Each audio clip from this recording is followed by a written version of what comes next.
I think it's fair to say that no one on the right side of America can stand the star of this movie. She's a PR nightmare. I don't know how anyone would hire her. But I don't really care what happens with this movie. I really hope her career is pretty much over. I'd be thrilled to see that, like on camera or to magazines. Behind the scenes, you guys know as well as I do that those executives like Spielberg are looking at that saying, Rachel Zegler can F right off.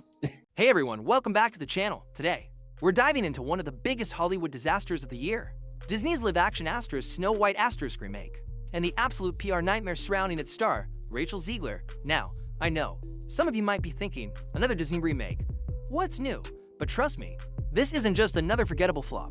This is an asterisk case study asterisk in how to alienate your core audience, disrespect a legacy property, and torch it to $100 plus. Million project before it even hits theaters. Let's break it down out first. Let's set the stage.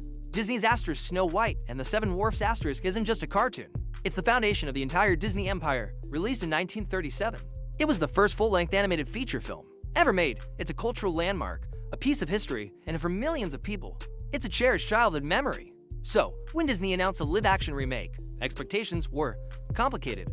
On one hand, Disney's remakes have been hit-or-miss. Lion King made billions, Mulan flopped. On the other hand, Snow White isn't just any story, it's asterisk the asterisk story, the one that started it all. These super liberal pro-abortion women like Rachel Zegler, they're always single and alone. I'm like, I think you're safe, actually. I think you're fine. Yeah. You know what I'm saying? So I just mean that it's no longer 1937, and we absolutely wrote a Snow White that is not going to be saved by the prince. She's not going to be saved by the prince, and she's not going to be dreaming about true love. She's dreaming about becoming the leader she knows she can be. But here's where things went off the rails. Instead of treating the original with reverence, Disney and its lead actress, Rachel Zegler, decided to publicly trash it. Zegler, in interviews, called the 1937 film outdated, mocked the prince as a stalker, and outright said, "We're not doing that anymore." Now, modernizing a story isn't inherently bad. Asterisk Cinderella asterisk 2015 kept the heart of the original, while adding depth, but Zegler didn't just critique the original. She asterisk dismissed asterisk it, and fans noticed this wasn't a case of updating for a modern audience. This was a lead actress openly disdainful of the source material, and Disney let it happen. Worse, Zegler doubled down, framing her version of Snow White as a leader who doesn't need a prince. Now, empowering female characters is great. Asterisk Mona asterisk and asterisk Frozen asterisk did it brilliantly. But here's the problem. Zegler's messaging felt less like a creative choice and more like a slap in the face to fans who loved the original. She didn't say, "We're honoring the past while evolving the story." She said, "The original is irrelevant," and that arrogance set the tone for the entire disaster. Let's talk about Rachel Zegler herself. Now, I want to be clear, this isn't about hating the actress. By all accounts, she's talented. She won a Golden Globe for asterisk West Side Story asterisk. But talent doesn't excuse tone deafness. From the moment she was cast, Zegler seemed determined to distance herself from the original asterisk Snow White asterisk in interviews. She rolled her eyes at the 1937 film's weird and creepy elements, called the love story antiquated, and even joked about the prince being a stalker. it just, you can tell, oh, a cisgender man, he can't be the savior here. You got to have Rachel Zegler front and center. So right. it's torturous at that point. It's one of the weakest parts of the movie. It's just a total nightmare for the studios. So now she's trying to sell like, oh, I love Snow White. I love everything about the whole story. Here she is more recently. Here's the thing. If you're starring in a remake of one of the most beloved films of all time, you have asterisk to show respect for the source material. You don't have to love every aspect of it, but openly mocking it, that's career suicide. Imagine if Chris Evans trashed asterisk Captain America, the first Avenger asterisk, while promoting asterisk Endgame asterisk. It'd be unthinkable. Yet Zegler did exactly that. Fans weren't just annoyed, they were furious. Social media exploded with hashtags like #NotMySnowWhite and memes comparing Zegler's dismissive comments to scenes from the original film. One viral tweet read, "Disney hired Rachel Zegler to play Snow White, and she spent 2 years telling us she's too good for the role, ouch." But the backlash wasn't just about her comments, it was about the hypocrisy.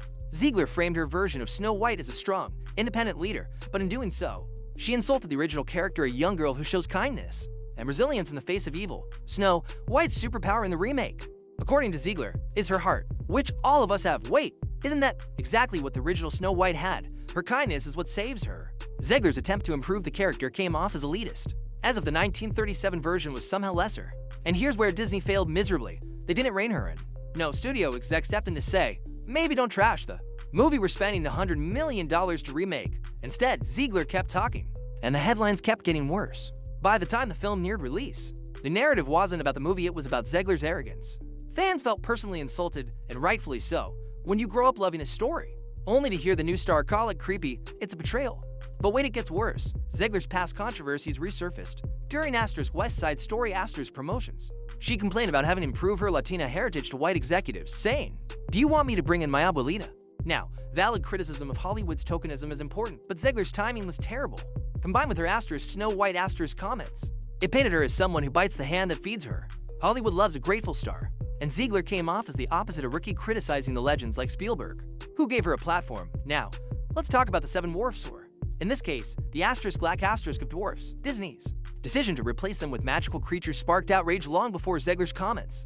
Peter Dinklage, a vocal advocate for little people, slammed the original Snow White as backwards, but also criticized Disney's hypocrisy.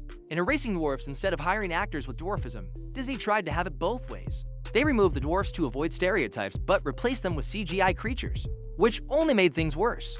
The little person community felt sidelined. Here was a chance to give underrepresented actors iconic roles, and Disney opted for CGI. Meanwhile, traditionalists were furious that the dwarfs, a core part of the story, were erased. Zegler's response: she called the original dwarfs weird and praised the remake's diverse creatures, but again, her tone was the problem. Instead of acknowledging the complexity of the issue, she framed the change as progress and dismissed concerns.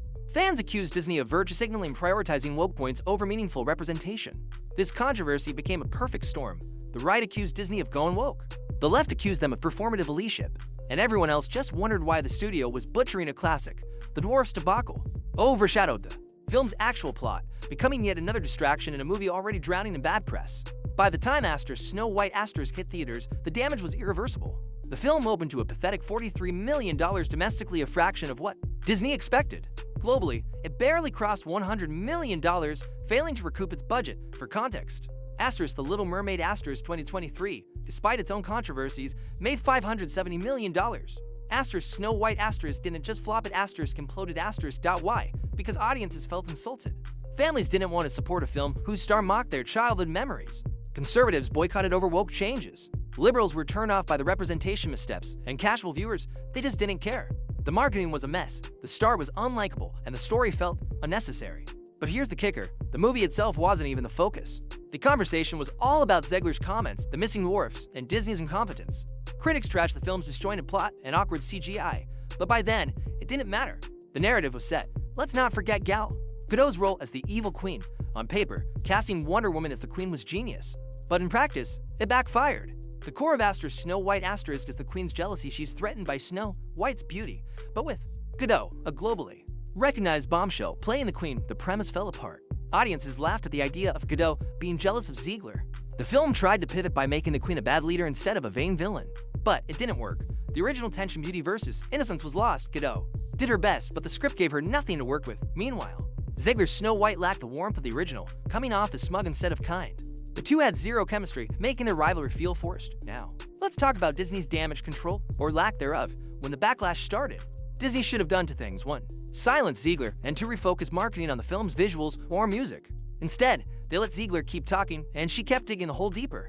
When the studio finally tried to course correct, it was too late. Zegler suddenly started gushing about the original film, calling it a masterpiece, but fans saw right through it. Her 180-degree pivot felt insincere, a blatant attempt to save face. Memes flooded Twitter. Rachel Zegler, when she realizes Disney might fire her. Even Disney's signature magic couldn't save this. Trailers highlighted the CGI creatures and Gal Gadot, but the discourse stayed fixated on Zegler. The studio's silence on the dwarfs controversy made things worse. They didn't apologize, clarify, or promise changes. They just hoped it'd go away. So, what's next for Disney? The Snow White disaster is a wake-up call. Fans are tired of remakes that mock the originals. They want respect, not condescension. Disney's next live-action project, Mona is already facing skepticism. Will they learn from this mess? As for Zegler, her career isn't over, but she's damaged goods. Hollywood loves talent, but it also values humility. Zegler's next role needs to be a massive image rehab. Maybe a gritty indie film where she plays someone likable. Ultimately, the Snow White meltdown is a cautionary tale. It's not about woke versus anti-woke. It's about respect. You can modernize a story without trashing its legacy. You can empower characters without insulting the audience's intelligence. Disney forgot that their classics are sacred to people. When you remake Snow White you're not just adapting a story, you're handling someone's childhood. Dismissing that bond is arrogance, and arrogance always backfires. So, what's the lesson here? For studios, respect your audience. For actors, stay humble. And for fans, speak up. Hollywood listens when wallets close. Thanks for watching. Drop a comment below. Do you think Disney can recover from this? And should Rachel Zegler get another chance? Let's discuss.